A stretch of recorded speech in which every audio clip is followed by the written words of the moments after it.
पावसात ऑलिम्पिकचा उद्घाटन सोहळा पाहण्याचा अवर्णीय आनंद मी आता घेतोय। TV9 ची टीम आता उभी आहे ती सीन नदीच्या किनाऱ्यावर आणि ह्याच किनाऱ्यावर तुम्ही बघू शकता ऑलिम्पिकचा नेत्रदीपक असा उद्घाटन सोहळा भर पावसात तुम्ही बघू शकता।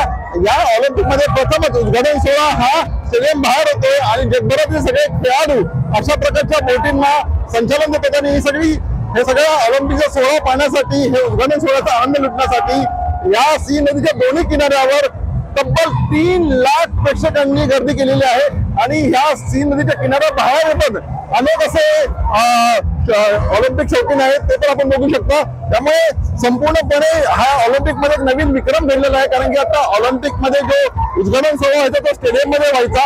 यापूर्वी मी रिओ ऑलिम्पिकला गेलो होतो तेव्हा 78,000 प्रेक्षकांनी हा सोहळा बघितला होता पण हा रेकॉर्ड आज मोडला गेलेला आहे। 3 लाख लोकांनी हा उद्घाटन सोहळा पाहिलेला आहे। निश्चितच भारताचा बोट पण तितकीच महत्वाची आहे। भारताच्या 68 खेळाडूची बोट आपल्याला ह्याच नदीत आता दिसणार आहे पण सगळ्यात महत्वाचं म्हणजे भारताच्या बोटीचं जे नेतृत्व करतात ते म्हणजे शरद कमल आणि PV सिंधू। त्यामुळे ह्या अशा प्रकारे प्रथमच ऑलिम्पिकच्या इतिहासात एक नवक्रांती घडली आहे। खरं तर ऑलिम्पिकची फ्रेंच क्रांती म्हणता येईल असा नवनवम्य सोहळा सुरू आहे।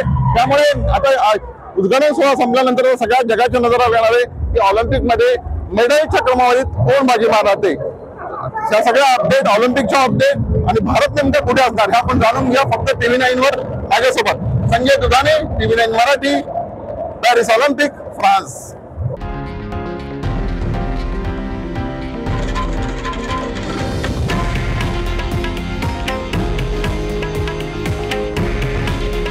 हे आहे देशातील नंबर 1 न्यूज नेटवर्क आणि आपण पाहत आहात TV9 मराठी। काळजी तुमची, हित महाराष्ट्राचं।